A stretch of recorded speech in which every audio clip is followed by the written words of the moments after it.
install natin yung vinyl tiles dyan.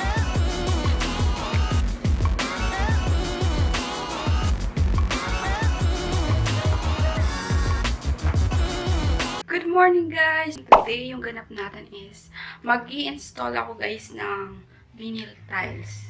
Ayan. Diyan, sa labas. Tatanggalin ko muna yung mga dating floor mat dito. Ayan, nasampulan ko na siya kagabi dito sa part na to. Ayan. Nalagay ko na. Tapos dito tatanggalin ko muna yung floor wax dyan. Ay, yung floor wax. Tanggalin ko muna yung floor mat and then punasan ko to ng basa.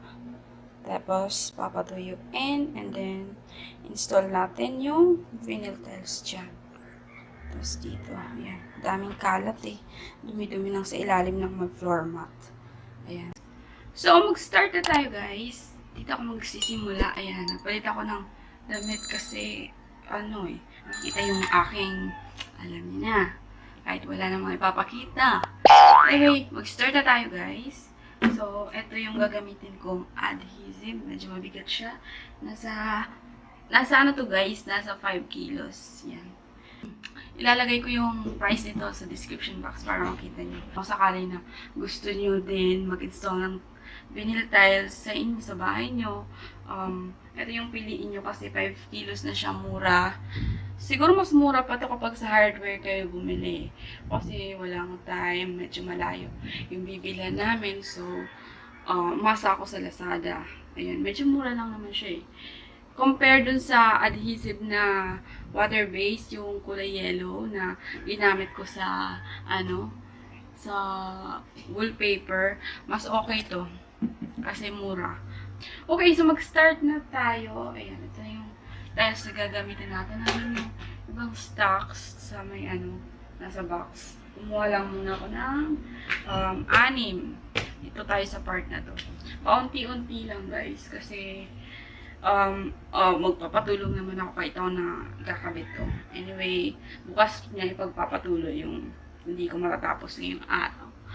Okay, so start na tayo. Wala nang chichi-brechi pa. Wag na tayo magpaligoy-ligoy pa kasi tumatakbo ang oras. May lakad pa si Mayora. Ayan, lagay muna natin dito.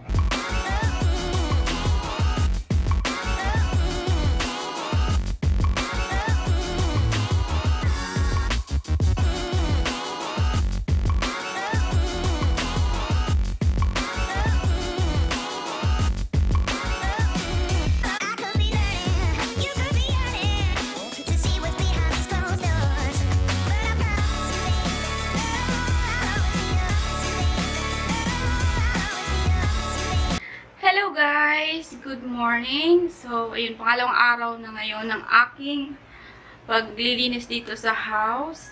And kagabi hindi ako nakatapos. Kasi sinabay-sabay ko na yung paglilinis dito sa bahay. Sa kwarto, naglilinis ako. And dito sa pangalawang kwarto. Tapos dito sa kwarto namin, naglilinis din ako. So, medyo natagalan ako.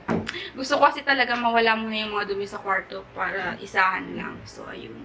Nangalahati. Hindi pa rin ako nangangalahati dyan, no? Ayan.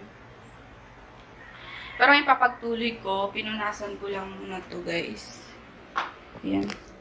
Pinunasan ko muna yung floor ng basa. And then, pinapatuyo ko. So, sana, guys, sana magkasya siya, no?